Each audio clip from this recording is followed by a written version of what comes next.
Welcome to Lore and Logos. I'm your host, Kevin Dodge, and this is my co-host, Chanoch Dodge. Welcome to the second episode of Lore and Logos, where we dive deeply and think carefully. Today's topic is another of J.R.R. Tolkien's well-known literary works, The Hobbit. First published in 1937, The Hobbit was marketed as a children's fantasy novel. But children are definitely not the only ones who've read it. You are absolutely right. Adult interest bloomed immediately after publication and later exploded after World War II due to the lifting of paper rationing. Also, after The Lord of the Rings was published, fans who enjoyed it went back to read The Hobbit as its prequel. I really think that it is interesting that books back then were written much differently than modern books. Kids in the 1930s were expected to handle long sentences, advanced vocabulary, complex moral themes, slower pacing, descriptive narrative, and a narrator who doesn't talk down to the reader. Children's books now often try to meet kids where they are instead of giving them harder things to read that would encourage them to grow. This leads to books with simpler words, shorter chapters, and much faster pacing. And unfortunately, as of 2023, at least 25% of young adults in the United States are functionally illiterate, meaning they can read basic words but can't understand or analyze longer text. Approximately 5 million young adults fall into this category, and more than half of them graduated with high school diplomas.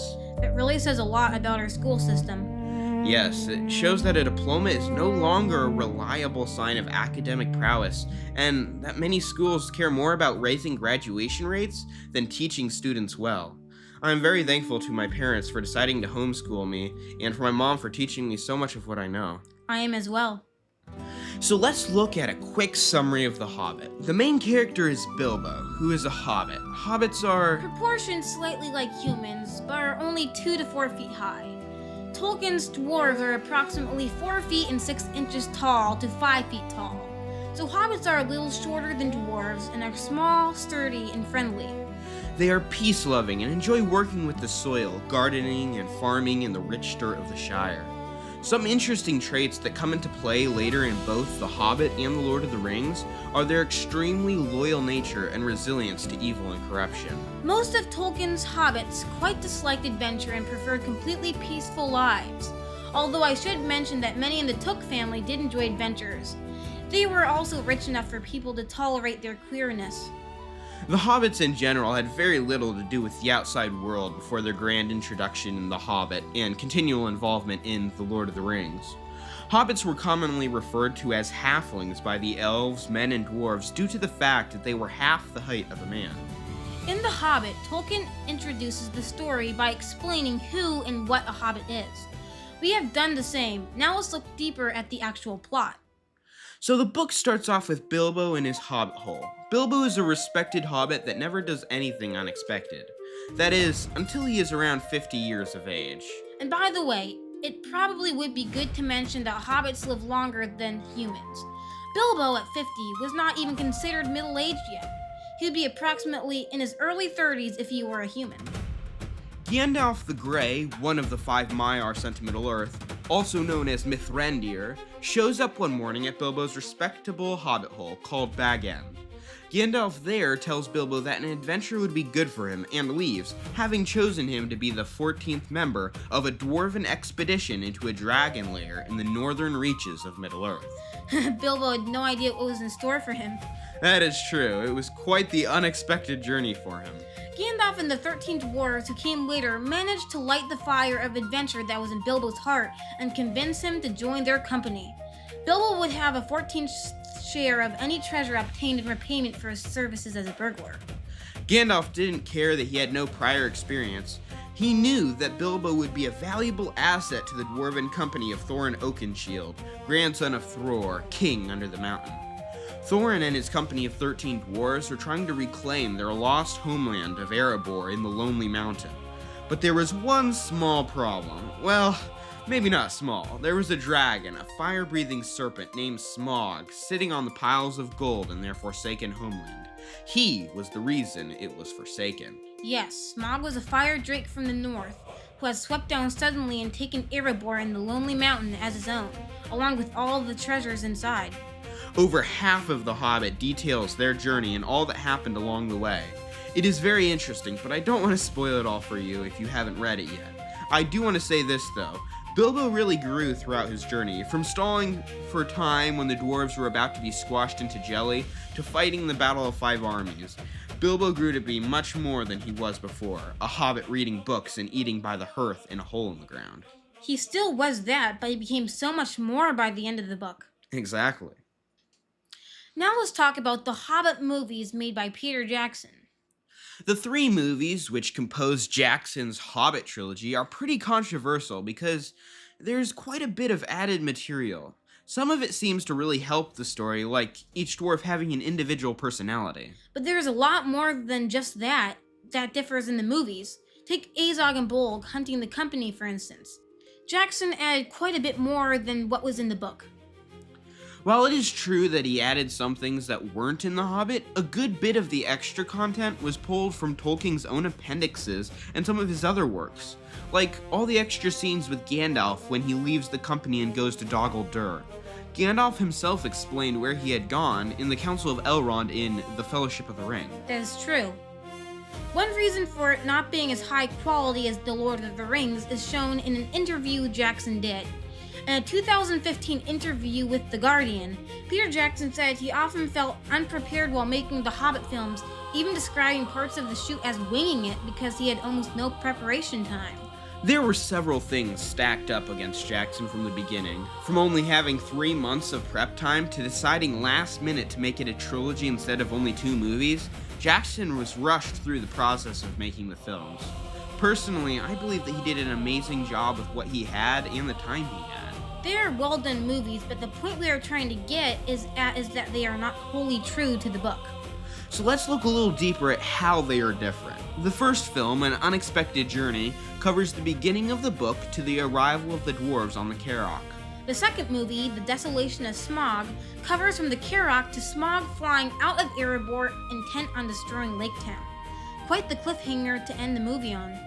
The final movie, the masterpiece that ends the trilogy, is The Battle of Five Armies. It picks up right where the second movie ended and finishes in Bag End, Bilbo returning to his old life, a changed hobbit. While, like we mentioned before, they don't stay true to the book entirely, the trilogy is still a masterpiece. I agree. Jackson made the Hobbit book into movies that were amazing, even if they were not quite as well done as his Lord of the Rings trilogy. One thing I want to mention before we dive deeper into discussing the Hobbit trilogy is that it seemed like Peter Jackson tried to mix in some Lord of the Rings to try to make it as popular as possible. Unfortunately, this did not seem to work. Still, even with all of his adaptations, the combined films made almost $3 billion and were sold worldwide. One of the major changes is the addition of the character Azog. According to Tolkien, he would have been already dead by the time the company of Thorin Oakenshield left Bag End on their quest. He was supposed to be killed in a battle in the mines of Moria, but in the movies, he was dragged off and didn't actually die during the battle. The whole first movie, he is tracking Thorin, Keely, and Feely, intent to blot out their bloodline.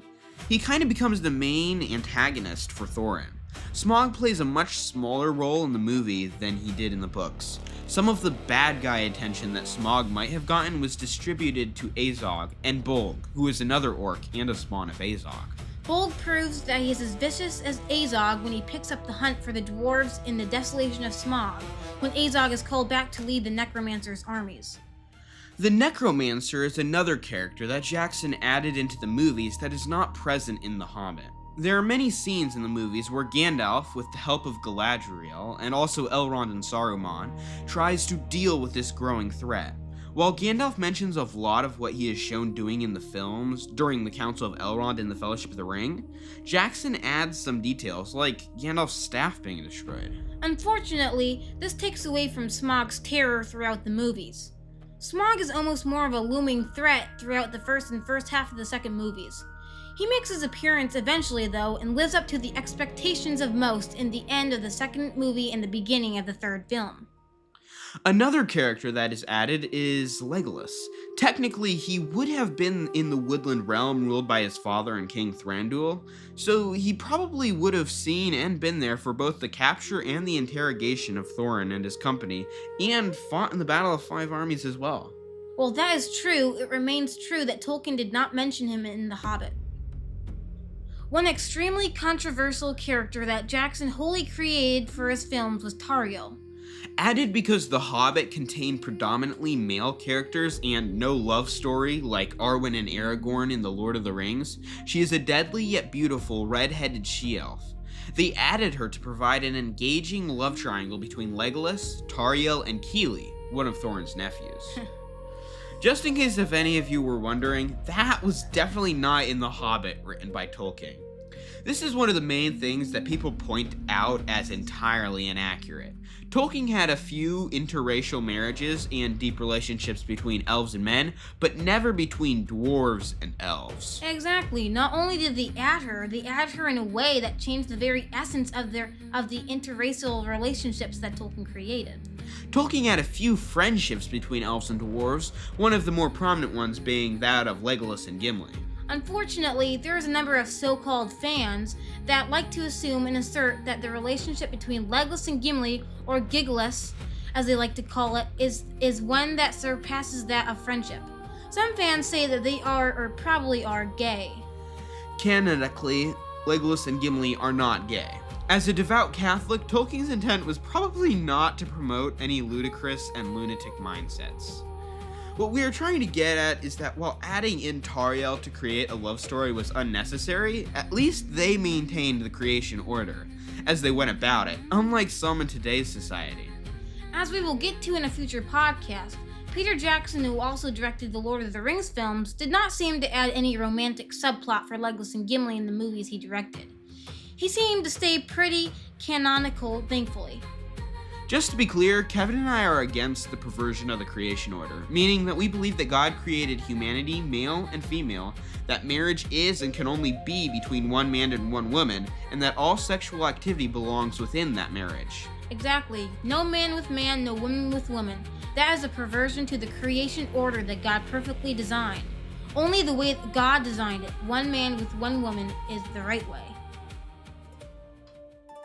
One of the additions that I actually really enjoyed was the individual personalities of the dwarves. In the book, you don't really get to know them very well, but for the movie, Jackson developed individual and very unique personalities for each and every one of the dwarves. I think he did a great job of developing the personalities as well. They felt very realistic. And they changed. The dwarves' personalities changed over the course of the movie. I thought it was, overall, exceedingly well done. Another character that is intriguing to look at is Radagast the Brown. He is another of the Maiar sent to Middle-earth. As in his Tari, just like Gandalf, he has the appearance of an old man. But unlike Gandalf, he's dressed in brown. He seems to be a little strange in the movies. Yeah, personally, when I looked at his character a little more closely, I came away with the impression that Radagast in the movie was on mushroom narcotics. But that aside, he is portrayed as an eccentric hermit and seems to be used as comic relief. Perhaps Jackson was only trying to lighten the mood, but it is also a reminder that sin is everywhere and that smoking is detrimental to your mental health. But perhaps the comical portrayal was just that, a comical portrayal to lighten the mood of the Hobbit. But I do want to make it clear that that was only how they might have decided to portray him in the movie. In the books, he is a little scatterbrained, but definitely not a twitching drug addict or a comical hermit. Before we move on to another character, I want to mention that Radagast is mentioned only once in the book. When Gandalf is trying to gain Bjorn's trust, he mentions that he is related to Radagast. Most of his part in the movie is made up. Another addition that I personally enjoyed was Bard's family. Jackson gave a side to Bard that isn't shown in the Hobbit book. Whether or not it should have been included is debated, but I enjoyed seeing the family side of Bard in the films. I think it made his character more developed and better adapted for a film-type medium. It made him seem more human, not just a fantastical hero who slays dragons. Speaking of dragons, one of the central figures of The Hobbit is one. Smaug was a metallic red gold dragon in the book. In Peter Jackson's films, however, he was more of a coppery red-black color. In the film, Smaug was also portrayed as being approximately 440 feet long, or approximately 134 meters. That is humongous compared to the estimated length of Smaug in the book, approximately 60 feet, or approximately 18 meters. The Smaug in the book was still large, but Tolkien created him much more biologically plausible. Yes, he wasn't the skyscraper-sized creature that he was portrayed to be in the movies. In the book, he was powerful and terribly strong, but he wasn't the size of a small mountain. Well, now is as good a time as any, I think, to mention that both Kevin and I believe that 1, dragons existed, and 2, that some probably exist today. And we're not talking about the 10-foot long Komodo dragons. They are just 300-pound lizards. Now, let me explain what we mean by saying that dragons exist. First, I want to make it clear that I do not believe that a 400-foot creature called a dragon roams the surface of the earth, at least, not on land. Personally, I believe that land dragons would probably be more like 45 feet long, closer to the length of Tolkien's Smaug in the book. Yes, we are talking about flying serpents that breathe fire, dragons. It seems improbable that dragons don't and didn't exist. Throughout the world, across continents, oceans, and languages, many cultures treated dragons as nothing but real. That is also true about the flood, which we know happened. The worldwide flood in Genesis 7 through 8 is noted in many ancient cultures. And it did happen. Also, just to make sure everyone knows, mass hallucinations involving millions of people aren't real and can't happen. Mass psychogenic illness, or MPI, is only a temporary phenomenon, and it can't explain the widespread belief in dragons across many cultures because the number of people who historically believed in dragons were real is far beyond the scale MPI can affect. MPI episodes last only a short time, usually hours to a few days, and they do not shape a person's entire life, let alone influence millions of people across different cultures. Exactly. All of the evidence from all these different cultures point to dragons existing. Whether it is the flying dragons of North America, like the Thunderbird, the sacred dragons of South America, the epic dragons of Europe, the enigmatic dragons of Africa, the revered dragons of Asia, or the water dragons of Australia, nearly every culture has dragons somehow woven into its history and tradition. Another thing that points to the existence of dragons is literature, including the Bible. In it, there are many references to dragons and fiery serpents. In the Hebrew text, the word tenin is used for dragons, large, fearsome creatures, serpents, and other unknown sea monsters. The context must be examined to determine which definition fits the particular verse it is found in. Many of the times it is used, though, it is translated as dragon. In the Septuagint, which is the ancient Greek translation of the Old Testament, tenin is predominantly translated into Greek as drakon. As you might have guessed, this is the Greek word that gave birth to our English word dragon. It is important to note that many of these passages are clear from the context that these tenin, or drakon, are real creatures and not metaphors. Dragons are mentioned quite a few times, many of these times in the book of the Psalms and the book of Isaiah and Jeremiah. We would encourage you to make a word search in a King James Version Bible and read the verses containing the word dragon and their surrounding contexts for the sake of proper interpretation. Whether it is the description of Satan as a seven-headed dragon in Revelation, the fiery flying serpents mentioned in Isaiah, or the descriptions of the dragons that Beowulf fought, literature throughout mankind's history points to the existence of dragons. But supposedly, archaeology does not? This is where it gets really interesting. Did you know that 3D models that archaeologists create are often based off of only a couple of bones?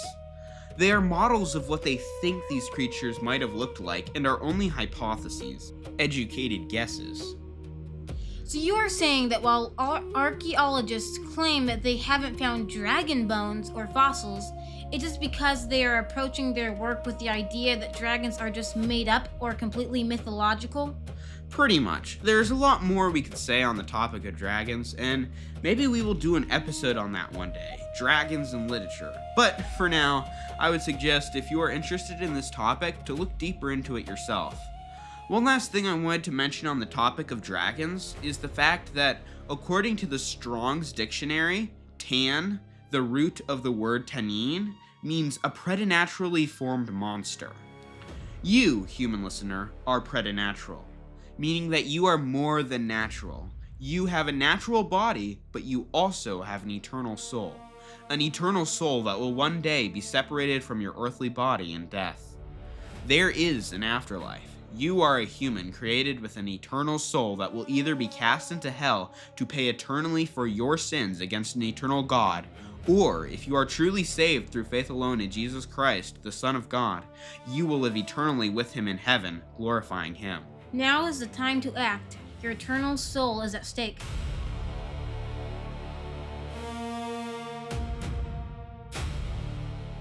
So there is a good chance that dragons are preternatural as well. That is really an interesting thought. It makes sense when you think of how Satan disguised himself as a serpent in the Garden of Eden. It proves that at least some of the demons have the ability to fashion for themselves serpentine bodies. Yes, and in other places in the Bible, like in Revelation, Satan is referred to as a dragon and depicted like one as well.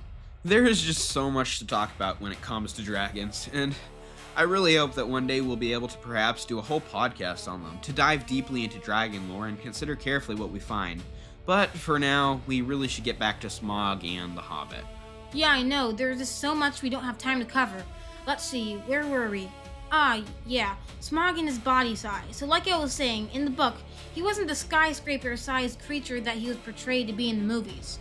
One thing that I think would be profitable to look at a little more deeply is his greed. Not many creatures have the same association with a certain sin like dragons do. Across Western tradition, especially Anglo-Saxon, Norse, and later medieval Christian cultures, dragons are often strongly associated with the sin of greed, shown predominantly through their obsessive hoarding of treasure. This is shown throughout literature time and time again. Whether it is C.S. Lewis's depiction of dragon disease in his book The Voyage of the Dawn Treader with Eustace Clarence Scrubb morphing into a dragon after sleeping on dragon gold, or Tolkien's dragon sickness that drove both Thorin's grandfather Thror and Thorin himself mad, it is often assumed that dragons and their dwellings are poisoned with the ancient sin of greed. That evil connotation between dragons and greed has been around for quite a long time. Well, we probably should start to wrap this up. I agree. Before we do, though, I just wanted to say I really appreciate all you listeners sticking with us throughout this entire episode. We went somewhat off topic several times, some of them unintentional at first. We didn't edit them out because that is partially why we're doing this podcast. We want to be able to discuss whatever comes up in conversation from the books that we look at. We want to be able to talk through controversial topics and make sure that they aren't left out. In a completely regular conversation between people, these things do come up, and it's important to be able to discuss them, even if it means diverting from the topic slightly. We really hope that you've enjoyed this deep dive into The Hobbit, and I hope that our extrapolations onto other topics have been insightful as well. Yes. Well, as we start wrapping up, I think that it should be made clear that The Hobbit really is an amazing book for all ages. From children to adults, it has captivated readers' attention with a riveting storyline and engaging characters. Personally, I enjoyed reading The Hobbit when I was pretty young and still enjoy reading it today. It is one of the timeless books that, as you get older, you only notice more details. It stays engaging. Well, that just about wraps things up. Is there anything else you wanted to mention about The Hobbit, Kevin, before we move on to the outro? Nope, but I did want to mention that we would really appreciate it if you mentioned this podcast to your friends. It would mean a lot to us. Yes. And if you have any questions or would like to contact us, please email us at loreandlogospodcast@gmail.com. That email is also located in the show description.